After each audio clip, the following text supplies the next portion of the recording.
Hi, I'm Julie Hawks. Welcome to the Laws of Peace, where you will learn how to understand and apply God's laws in simple ways so that you can take small steps to create big changes and miracles and become the person you are always meant to be. The answers are in the scriptures. Let me show you how to find them. Today's episode is called The First Step to Get What You Want. This month, we are focusing on the law of attraction. And basically, the law of attraction is that what you think about and what you focus on increases. That's how you attract. So, two main things to remember about this: what we focus on increases, and like attract likes. The law of attraction is more than just saying affirmations and looking at a vision board, though, and hoping for the best. It includes desire, faith, taking inspired action, and gratitude. The first step to getting what you want is desire. You need to know what you want before you can get it. In fact, Tony Robbins said this. He said, desire always creates energy. Where we put our energy and enthusiasm is where we succeed in life. If we don't like what we're producing, we must look at the energy we're putting into it. So think about your finances, your health, your relationships.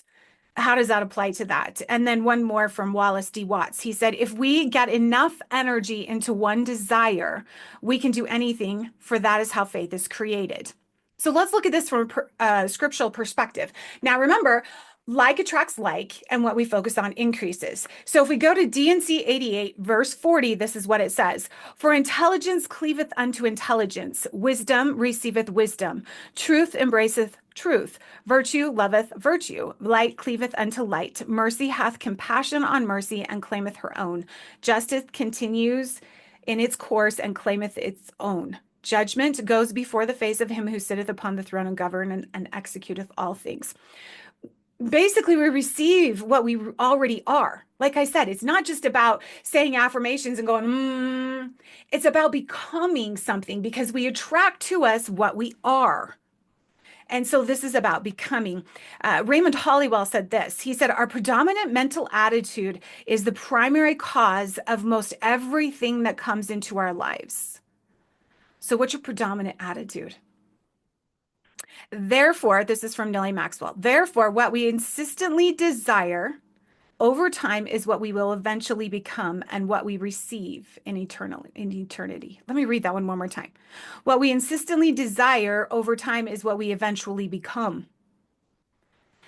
So ultimately, the law of attraction is about becoming someone. We get what we desire, whether it's good or bad. That's what it teaches us in the scriptures. That's the second point I think that is so important, is that you're going to get whatever you want.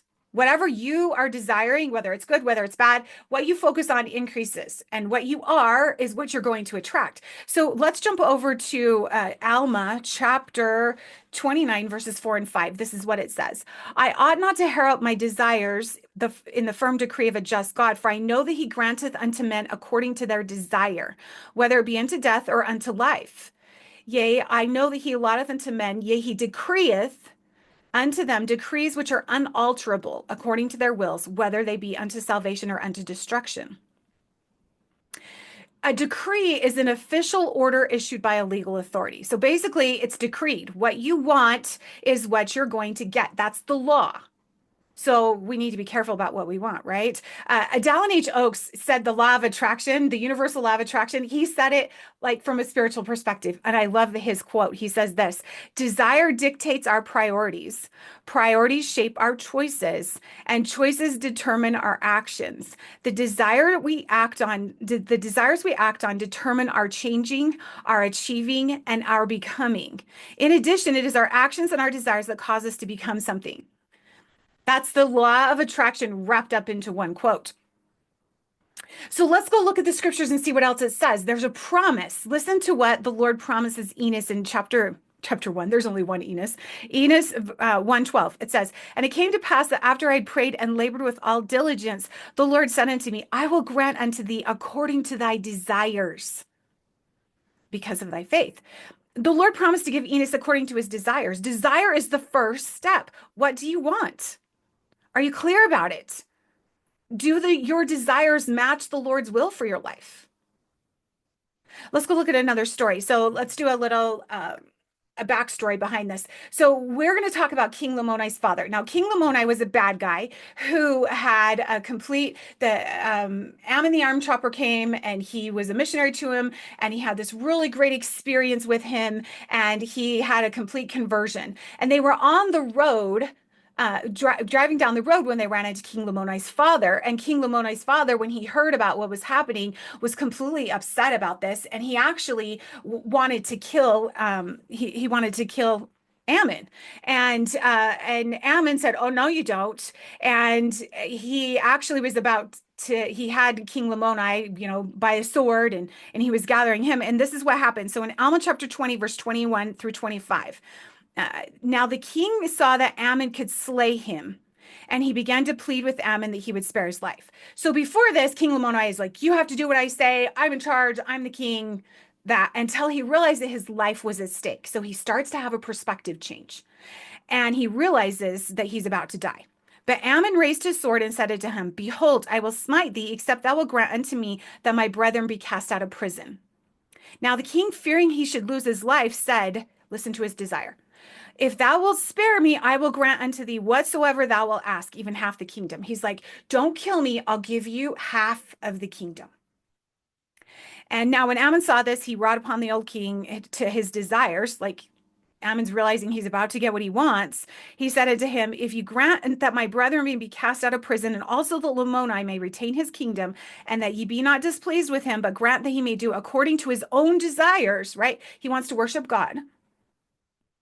"In whatsoever thing he thinketh, then I will spare thee, otherwise I will smite thee to the earth." Now, Ammon had said these words. The king began to rejoice because of his life. So he's realizing, okay, all I have to do is give you what you want, and I can have my life. So that in there is a whole lesson on desire. But it gets even better because King Lamoni's dad goes back home, and Aaron comes and teaches him about Jesus Christ and about Heavenly Father and about keeping commandments.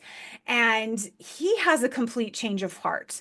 And listen to how his desires change. Now, remember, first he was willing to give up half of his kingdom. Now listen to this. He prays, and this is his prayer. Alma 22, verse 18. "O God, Aaron hath told me that there is a God. And if there is a God, and if thou art God, wilt thou make thyself known unto me, and I will give away all my sins to know thee." Wow, his desire shifted. "And that I may be raised from the dead and be saved at the last day." And now when the king had said these words, he was struck as if he were dead. And then it goes on to finish the story. You can finish the rest of the story in Alma chapter 22. If like attracts like and we get what we become, this is a beautiful example of someone changing their desires to become like God. What a beautiful story.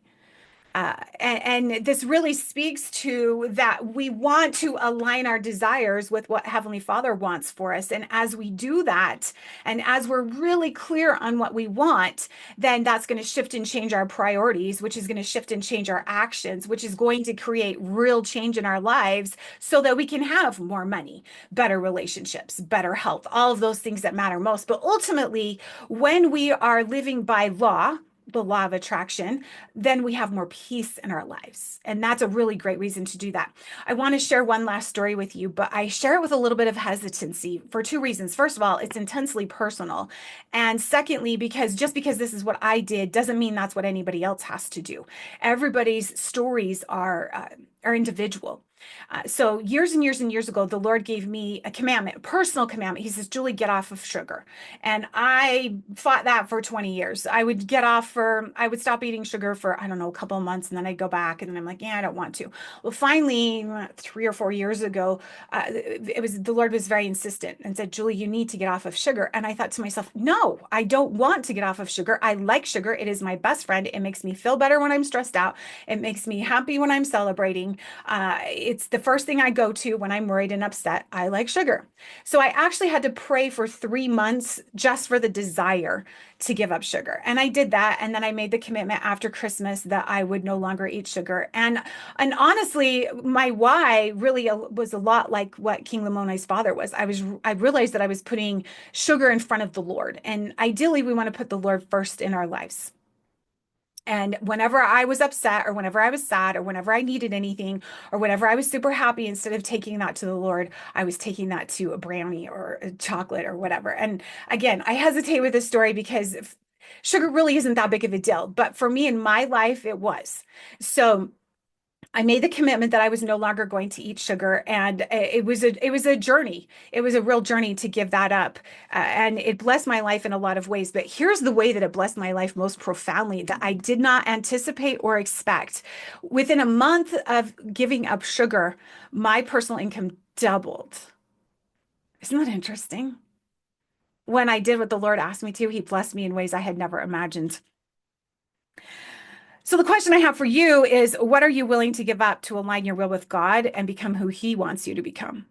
And what's that going to take? And if you go back to our study of laws and commandments and personal commandments, the Lord invites us individually to do things that maybe He's not asking everyone else to do. And when we follow those personal commandments, we create great, huge blessings in our lives. And it's going to take some desire, first of all, to make that happen. And maybe you'll need to be like me, where you'll need to pray for the desire for that thing that the Lord wants for you in your life. These laws are so interesting and so exciting because the truth of the matter is that we are living by law, whether we recognize it or not. And while law gets a bad rap in the world that we live in, laws are directions. They're like the GPS, and they are the directions of how we create and how we receive. And the law of attraction is a beautiful law that teaches us that as we figure out what it is that we want, we align our desires with our Heavenly Father and His plan for our lives. And then we have faith, and then we take inspired action and we're grateful, then we can create big and beautiful things in our lives. Thank you so much for being here today. If you have enjoyed this podcast, you will love my monthly membership. We just made some shifts and changes in it.